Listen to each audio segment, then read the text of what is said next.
Чосон дәуірінің ортасында адамзаттың ашкөздігі шегіне жетіп, әлемде алауыздық жайылып, табиғат бүліне бастайды. Аласапыран кезеңде мына әлем мен о дүниенің шекарасы бұзылады. Сондықтан жер бетін елестер басады. Елес адамды көре алғанымен, адам елесті көре алмайды. Оларды көре алатын бір адам бар. Ол Мирианға 3 жыл бұрын жоғалған анасын іздеп келеді.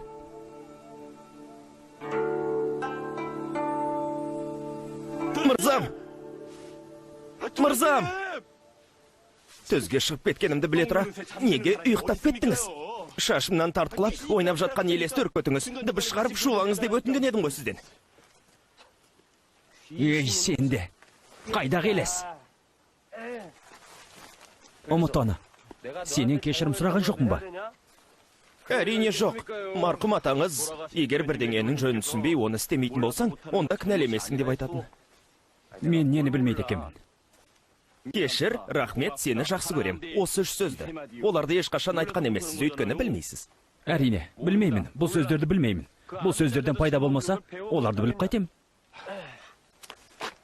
Қап, ауа райы өзгеріп тұр. Жаңбыр жауатын сияқты.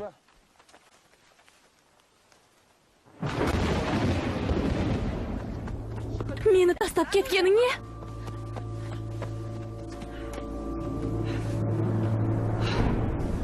Кімнің арқасында осы күнге дейін тірі жүр екенсің, а?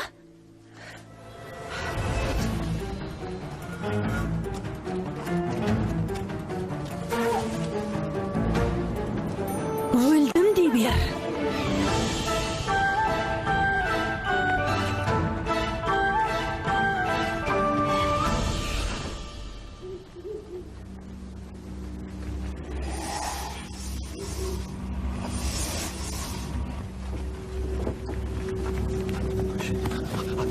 Аранда осында болса жақсы болар еді деп ойламайсың ба? Оны мен бөліскін келіп жатыр ма? Бастаймыз. Алдымен соңғыларын ұстаңдар. Сендер қалғанын алыңдар.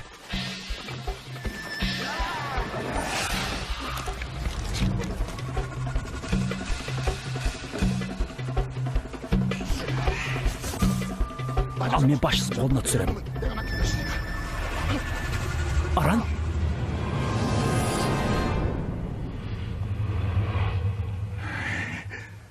Неге кешіктің? Біз сені күтіп тұрмыз. Оңбаған неме? Менімен ойнағын келіп жүрме? Қыз емес от. Әй, сен қыз. Қайдан келгенің белгісіз. Қаңғып жүргенде сені тобымыз қалдым. Екеуміз бір дейміз, сондықтан менімен ақылдаспай, ештеңе істеуші болма. Әй, қыз. Сен бүгін 2 рет өргін келіп тұрма?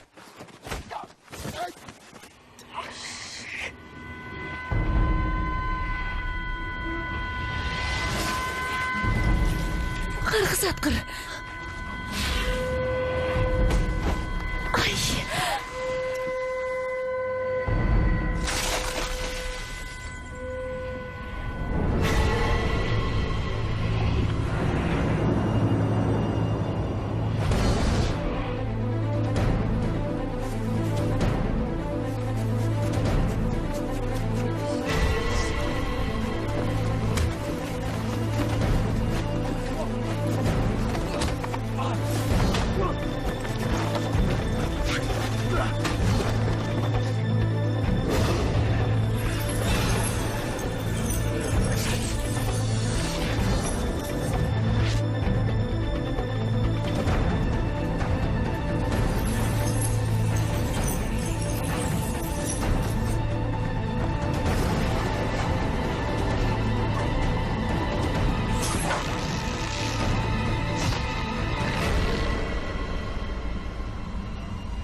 Не? Ештеңе. Бұл не? Қапырғын-ай. Бәрібір таулы жерлерден өткен кезде қорқып кетем. Мириан қаласында апаңыз туралы бірдеңе білетініңізге сенімдісіз бе? Бұл жай қауесет болғанда ғой. Ана қорқынышты қалаға барудың қажеті болмайтын еді. Неге қорқынышты қала? Адамдар қала қирап қалғалы бері төңіректе елестер бас болған деседі. Елес? Нағыз сандырақ. Неге олай дейсіз? Бірнеше магистрат жаңа қызметке кіріскен бойда сол түні қаза тапқан екен. Сорлы болсақ та жер басып тірі жүргенге не жетсін? Ей, сен өзің нағыз ақымақ екенсің. Ешқандай елестеген жоқ.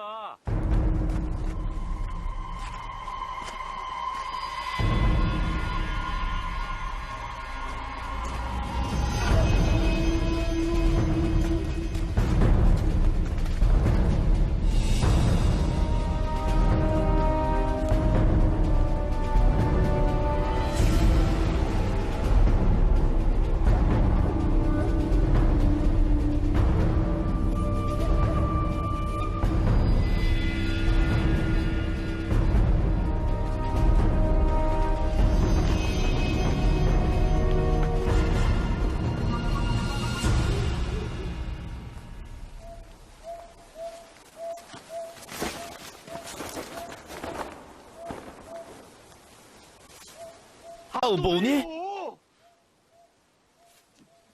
Артыңда. Қыздың елесі тұр. Өлдім!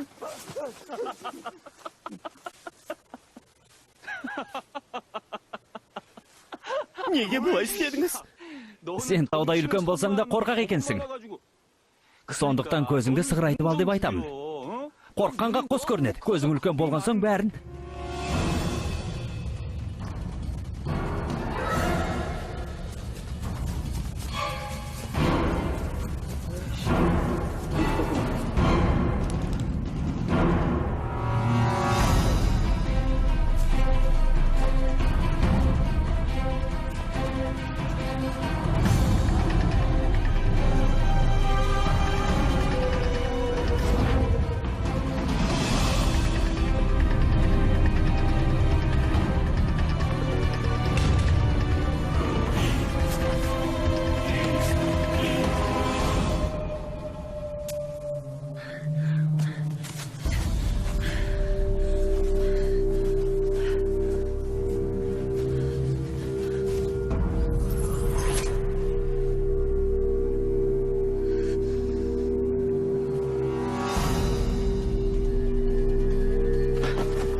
Неге тұрып қалдыңыз?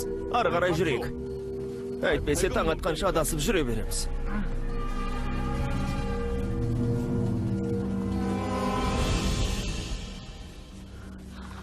Сендей мәртебелі ажал періштесі неге елес аулаушы болып жүр? Одан да мені Аида өзеніне лақтырып жібергенің жақсы болар еді. Аран, өлілер заңы бойынша жеке кекке тыйым салынған. Сенің айыбың жәбір көрген әруақтарды кек алуға арандатып жүргеніңде. Бассыздықтар жасаймын деп жаманатыңды шығарып алдың. Бұл заң түкке тұрмайды. Ақиқат түбіне жету, міне осы заң. Өзің қаламасаң да, мына біздер үшін солай істе.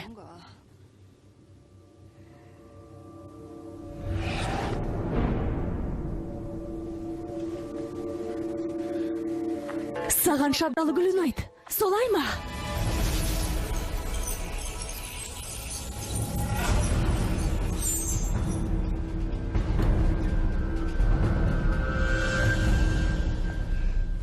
Аран!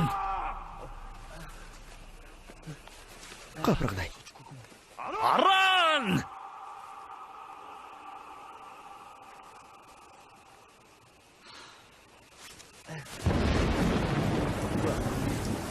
Бұл не? Спана табу керек сияқты. Тезірек жүр! Мырзам! Мырзам, қайда кеттіңіз? Мырзам, мені тастамаңыз. Мырза! Ана жаққа, тезірек! Мырза, тұра тұрыңыз. Мырза! Иә, келе жатырмын. Мырзам, тоқтай тұрыңыз.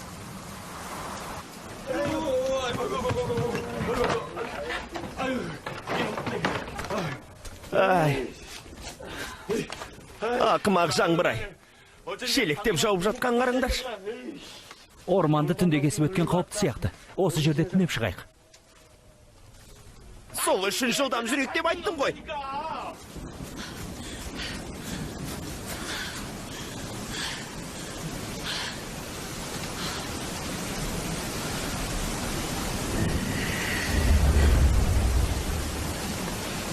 ақымақ шал. Сен не білдіріп жатырсың, а? Біреу мен туралы ойлап жатыр.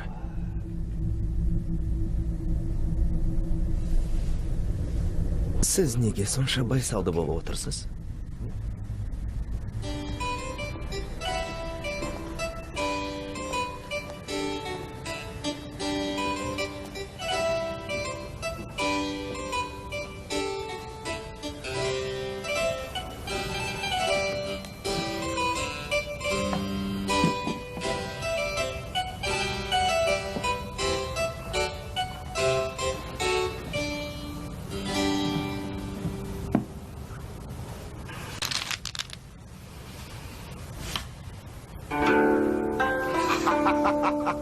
Міне осылай. Бұл жолы сені ұтатыным анық.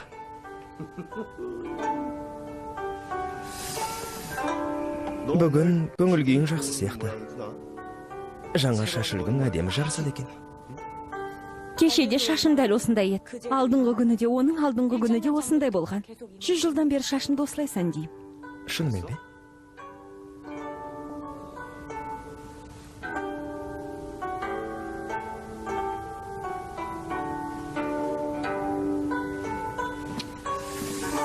Қап, Не ойлап кеттің? Жүр енді бол. жарайды. Қалаған жеріңе жүр. Бұл ойынды ұтылдың ау деймін, ә? Шынымен бе? Онда мына жерге қоям.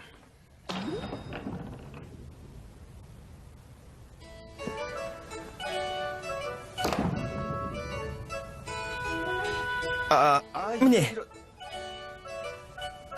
Кешіріңіз. Жеңем деп ойлаған жоқ едім. Қызық, Мюйон ана қызды ұстап алды ма екен?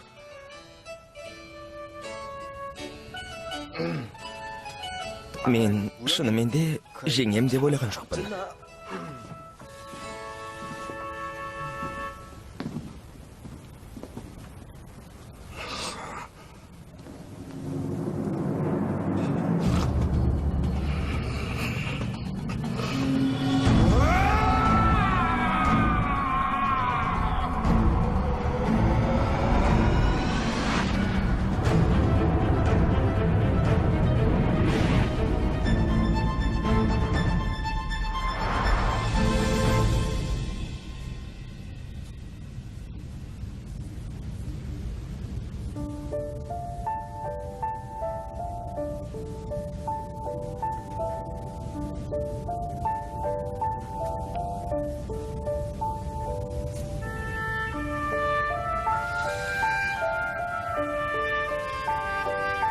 Мен шынымен де жеңем деп ойлаған жоқпын. Солай ма? Бірақ ол бәрін алдын ала есептеп алғанды ұнатады. Бұл әлемде неше түрлі нәрселер бар.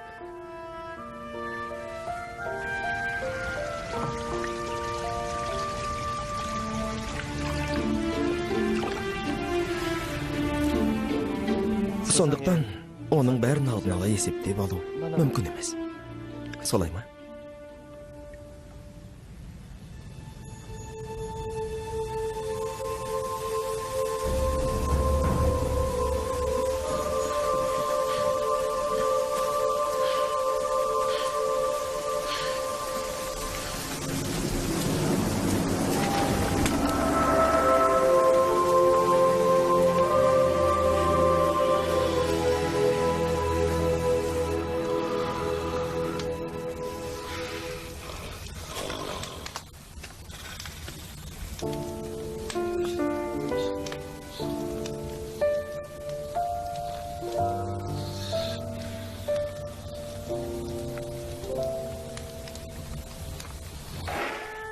Маған келме деп қанша рет айттым саған. Өлгің келсе әкеңнің сарайында өл деп 100 рет айттым. Қанша рет қайталаймын? Әкемнің үйінде тұрғым келмейді. Мен анаммен тұрғым келеді. Менімен бірге тұратын болсаң, көңнің ұлы атанасың. Ал әкеммен бірге тұрсам, мәртебелі адам боламын. Солай ма? Қалай болғанда да мен төменгі таптың адамымын. Сондықтан мен сенімен бірге тұрғым келеді. Сен төменгі таптан емессің. Сенің отбасыңның қаншалықты бай екенін білесің бе? Егер некесіз туған бала болмағаныңда... Доғар! Бұның қандай маңызы бар? Бұның бәрінен шаршап кеттім.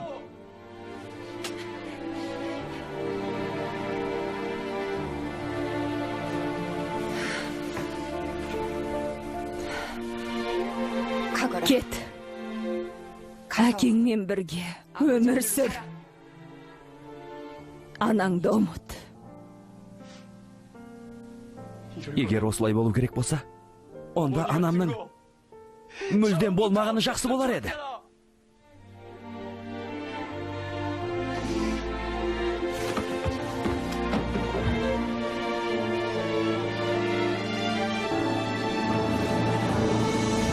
Апа!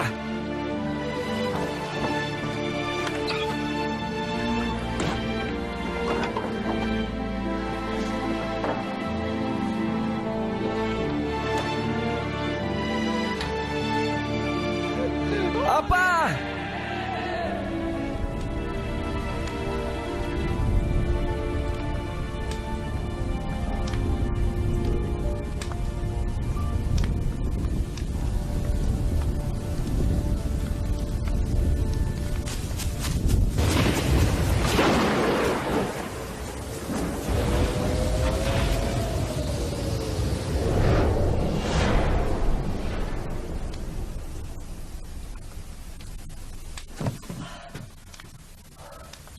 О, от?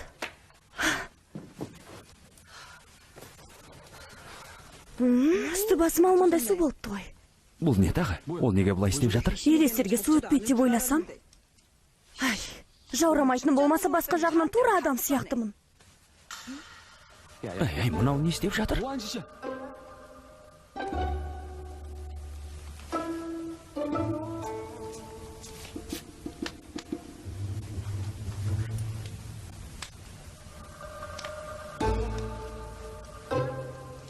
Мынау мені көре ме?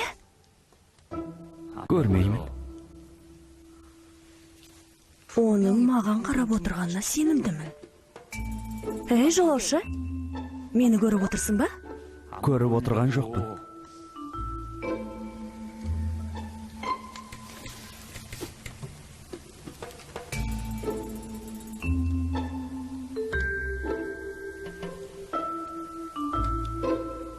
Мені көріп отырсың ба?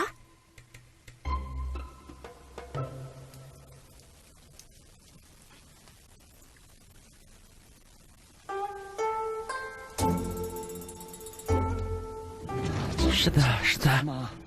Мынау әбден шыныма тиіп бітті.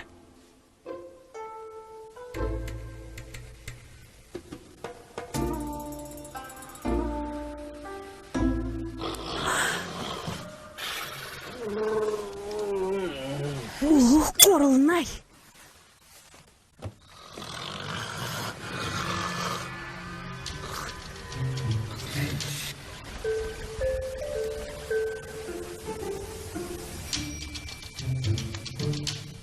Шынымен де, ол мені қалай көреді? Бұл мүмкін емес. Дұрыс. Саған қанша рет айттым көрмеймін деп. Қараңғы түнде, орман ішінде қайдан жүрсің, түсінбей отырмын. Мен сені естімеймін. Сенің тарихың қандай болса да, менікінен қайғылы емес шығар.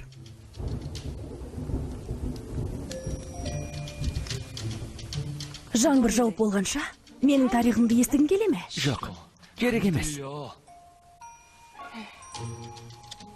Білесің бе?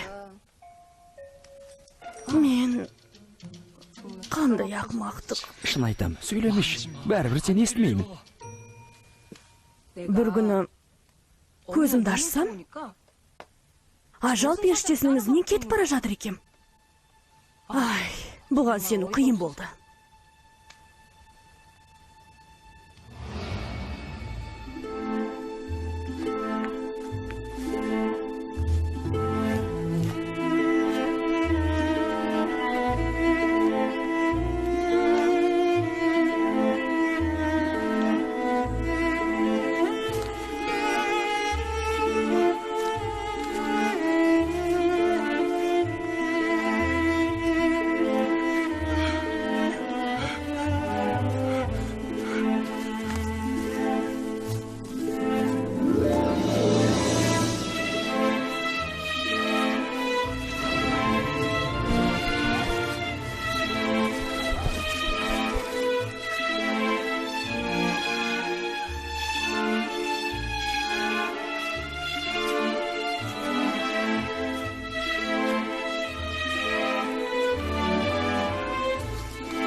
Бірақ бір қызығы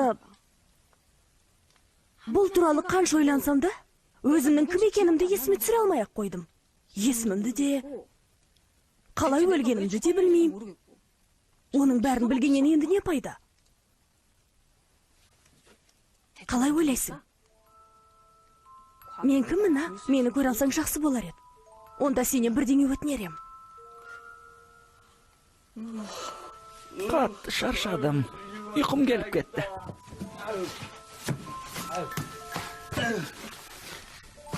Не? Ұйықтап қалдың ба? Ары қарай тыңдамайсың ба? Жын шығарсың. Сенің тарихыңды тыңдаймын деп, құлағым түсіп қалар.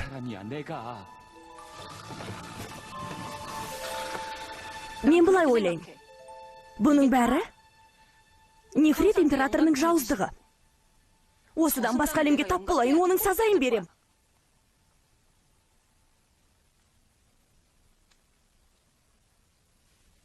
Ұйықтап қалдың ба? Мен тағы біраз тыңдаш. Басқа тыңдайтын ешкімім жоқ. Мылжың. Мынау сөйлей алмай, тіліне тұншығып өлген болар. Әй, құрсын, маған да ұйықтап алу керек. Құра, жын делес, құра.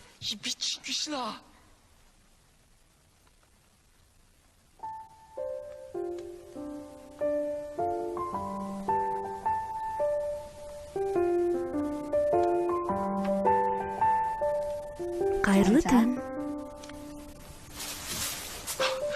Не? Жоғал дедім ғой саған.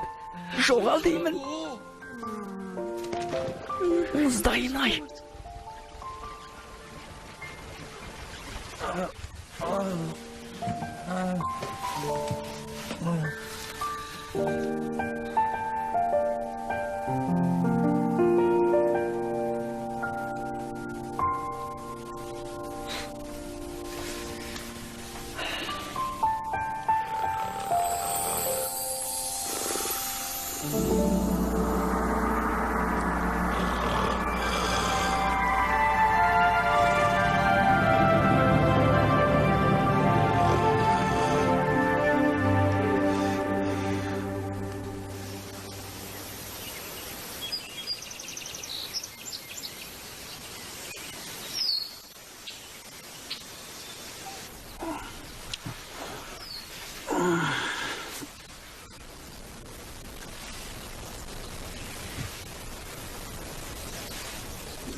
Дольса? Тұр, кеттік. Тұр. Кеттік, мырзам.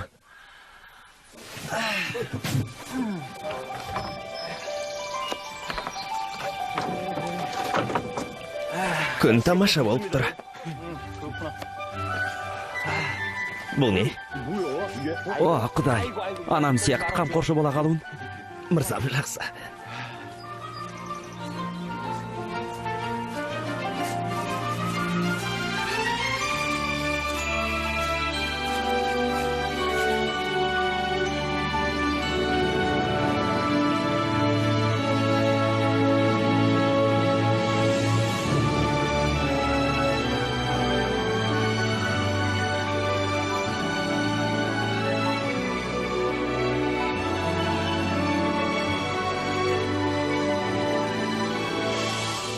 Күн ісіп кетті.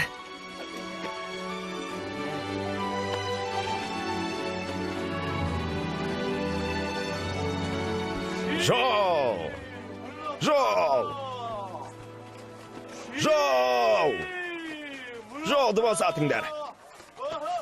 Жолды босатыңдар.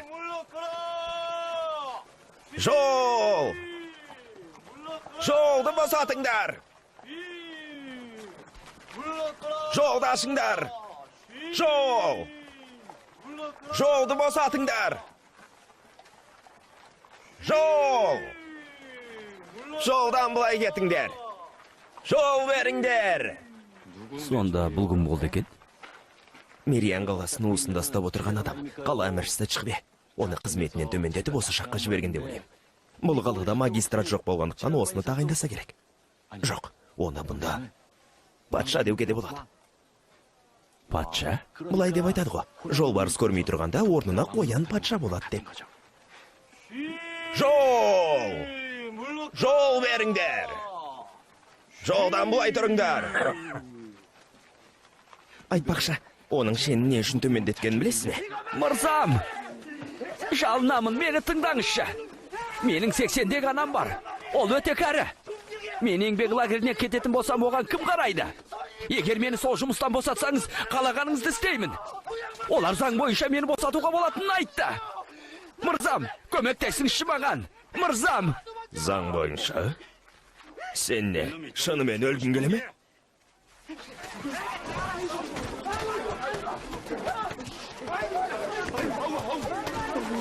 Оларды ешкім тоқтатпай ма? Дольса, Иә, мырзам.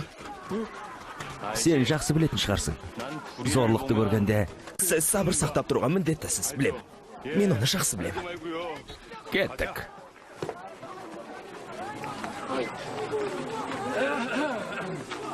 Жасы мырзам, жалынамын. Көмектесіңізші маған. Анам менсіз өліп қалады ғой. Жалынамын, құтқарыңызшы. Жас мырза, құтқарыңызшы.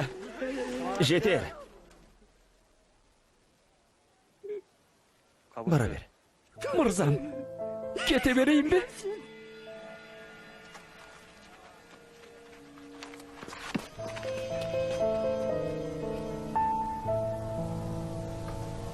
Неге тұрсыңдар? Жол! Жол беріңдер! Жол! Иә. Меніңше, ол әділетсіздікке төзе алмайтын сияқты. Бірақ бұл сізді қызықтырмайды. Жарайды. Кеттік. Кетсек кеттік. Олар жеке сарай соғамыз деп жариялаған еді ғой. Бұл туралы естідіңіз бе? Оны өзеннің үстіне салмақшы. Өзеннің үстіне қалай салады? Бұл ақылға қонбайтын шешім. Мына патшасымақтың басы істей ме жоқ па? Оның ақылға сыймайтын әрекеттері үшін талай адам қырылып жатыр. Өзенді қайта қазып, сосын оның үстін жабу керек. Өзен жанында тұратын адамдар еңбек лагеріне барулары тиіс. Ал қаланың әрбір тұрғыны осы үшін салық төлейді екен. Сен өзі әлемнің қалай құрылғанын білесің бе? Сізді әлемге шамалы болса да қызығушылық танытыңызшы. Бұл ауыртпалықтар тек кедей-кепшіктің басына түсіп отыр. Менің қызығушылық танытқанымнан пайда жоқ. Алдымен асханаға бар. Тамаша, солай ақ болсын. Не? Не болды?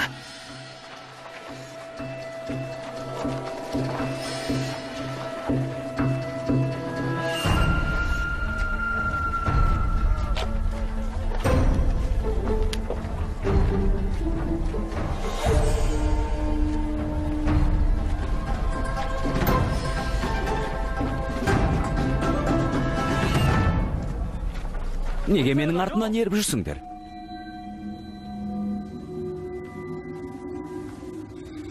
Жас мырза, бізді көре алады деген әңгіме естідік. Мен сендерді көрмеймін. Жас мырза, менің қызым бар. Бірақ ол әкесін өлтірген адамды құтқару үшін деп санайды. Қызымның ол адамға күйеуге шығуына жол беруге болмайды. Жалынам. Жоғалыңдар. Мен сізден көмек сұрап тұрмын. Бұл менің жұмысым емес.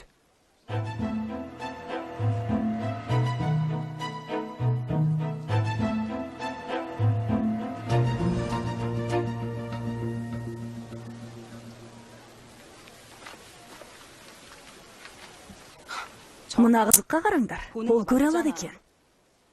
Елес талдайын деп ойладың ба?